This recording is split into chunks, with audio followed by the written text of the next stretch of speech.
Hi, I'm John Twist of University Motors. I'm not in work uniform today because I'm doing paperwork, except Dayton's come around to take some video, so here I'm out in the shop. Hey, I want to take a look today at the brake block, the brake warning light switch on a 68 through 74 MGB. We've got this brake switch here, which some people think is a valve to change the pressure going to the rear, and I've heard a lot of people say a lot of things, but all it is a shuttle valve. And when the valve trips one way or the other, it grounds out the switch here, and a light comes on the dashboard to let you know that your brakes are bad.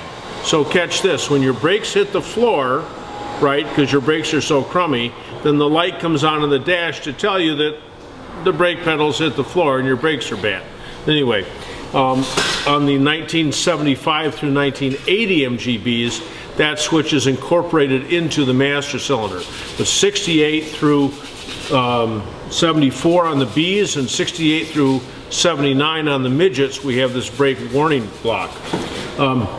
You can see that there are two lines that come in from the master cylinder, two lines that come in, and they come in on the top. So one goes into the rear of the unit here, and one comes into the front of the unit here. This line leaving goes to the rear brakes, and one line in the front goes to the left front, the other line goes to the right front. Okay, so we got one line coming in for the rear, one going out for the rear, one line coming in from the front, two lines going out to the front. And the only function of this is to push a piston back and forth, which grounds this switch if there's a problem, a gross difference in the pressure in the brake system. So let's take a look at one on the bench here a little more carefully. Here he is. Now, at the top of the unit, it's a switch, and if brake fluid's leaking out of the switch, it's not the fault of the switch, it's just a little crappy plastic switch.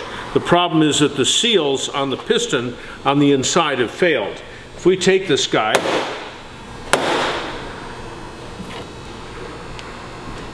now here's the piston.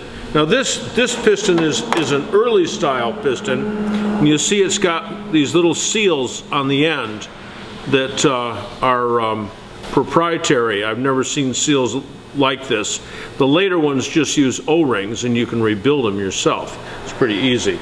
So anyway, all that we have here is that this piston sits right here, and then if the piston shuttles one way or the other, then a little metal peg that comes off the brake warning light switch, then it touches this or this, and it grounds out, and the light on the dashboard comes on.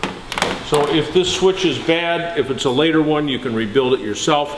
O-rings come in the kit, the rebuild kit for the 1975 through 1980s, and you just have to bang it a little bit and get that piston free and pull it out. So it's pretty easy.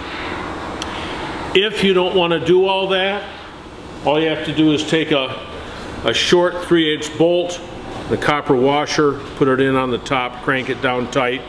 It ain't gonna hurt anything. I mean, it's not gonna make the car more or less safe one way or the other. Just it's gonna keep it from leaking. You sure don't want to have leaking brake fluid. Hey, that's it for today.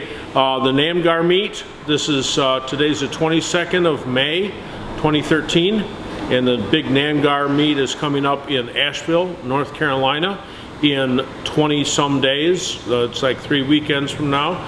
So we look forward to seeing all the MGA guys in Asheville. Till then, safety fast.